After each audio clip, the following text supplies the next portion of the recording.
After going on a book date with The Fires of Vengeance, the second book in the Burning series, I have some thoughts. Let's get into it. Welcome to After the First Date, the series where I share everything from my book date.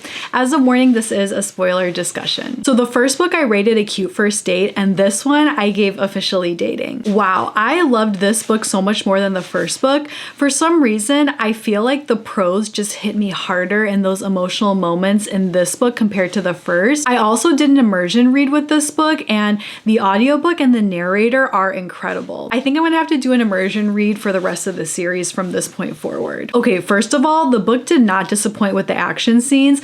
I almost felt like I needed to catch a break and take like a 10-hour nap because Tao barely got any rest in this book. I also actually got so scared when Tao saw a demon in real life at the stables. I felt like I had to like look around and make sure that there were no demons around me. And then I got even more scared when the queen said that she could see the demon too, because I thought that it was just in Tao's mind. I totally understood the author's dedication about this book being about fathers and sons, especially after losing his own father. That theme of fathers and sons really ran deep all the way through. And honestly, I was so surprised with how Tao handled killing and announcing Kanna's father's death to him. It just felt so painful on so many levels, but also like a representation of how far his vengeance has truly consumed him. It was just so layered and complex and honestly agonizing to see Tao make a brutal decision like that, knowing that his rage and vengeance is fueled by his own father's death. I also didn't expect for Kanna to come back and kill everyone in Tao's hometown except his mother.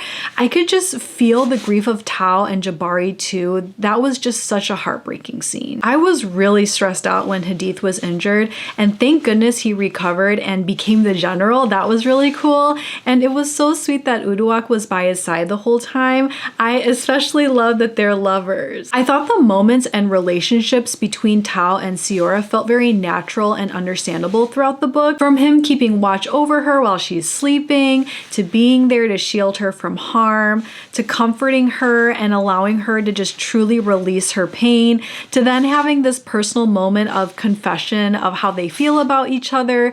It was just such a nice evolution. I was also happy that she does want a better world and is in alignment with Tao and his vision too. The Shadow Council and Handmaidens was such a fun addition, and I really love that the Handmaidens trained with Scale Ayim in Ishihogo too. All of those training scenes were still so intense, and I'm just really glad that they have each other to get through it, because it's honestly a miracle that they're still functioning and they haven't been that badly demon poisoned. I also love the moment when the queen gave them all the special dragon blade weapons too. I really do wish that Tao would stop punishing himself and going to Ishihogo so much, but I guess it really was important because he started to learn more about the demons and their leader, who seems very scary by the way. And I'm really curious if he's like connected to the Cull, or like is he a darker spirit type of version of Tao himself? Because Essie did describe seeing Tao as like a demon and having a dark line of connection with Siora. It was really sad about Kellen getting hurt, but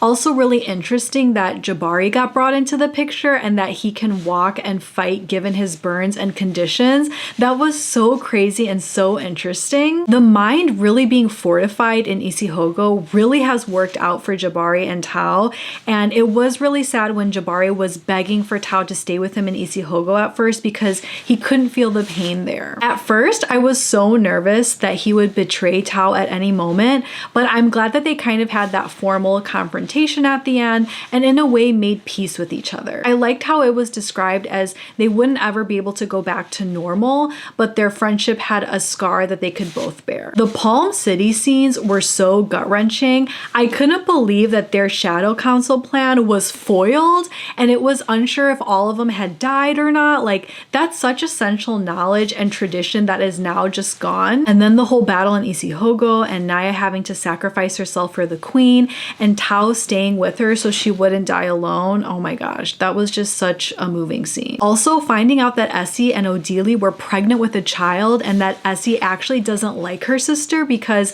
Siora was mean to her when she was younger and that she is technically the oldest and they had to switch names. Essie had just such a traumatic ending to her life from having to put Odili out of his torture and then giving up herself to Ishihogo. Reading all of that, I just couldn't help but have compassion for Essie, and it does make me me question Siora just a little bit because she's not as altruistic as she seems, but also they were kids, so I can't completely fault her for that too. Also, I remember there was a scene with a Zidane fighter who had like a papyrus picture with two girls that looked like twins, and I'm wondering, is that Essie and Siora? And if so, what is that foreshadowing? There's so much lore and history here that we learned about the gifted and the nobles and the lessers, and the true origins of how they were actually two peoples that became one because of the Cull, and that the Cull is coming back, and that the Zidane are also split amongst their own, and they want to have an alliance with Omehi because of the Cull coming back again. Oh my gosh, the next book is just going to be so intense. Anyways, these are just some of my book date highlights, and I want to know what were the highlights from yours.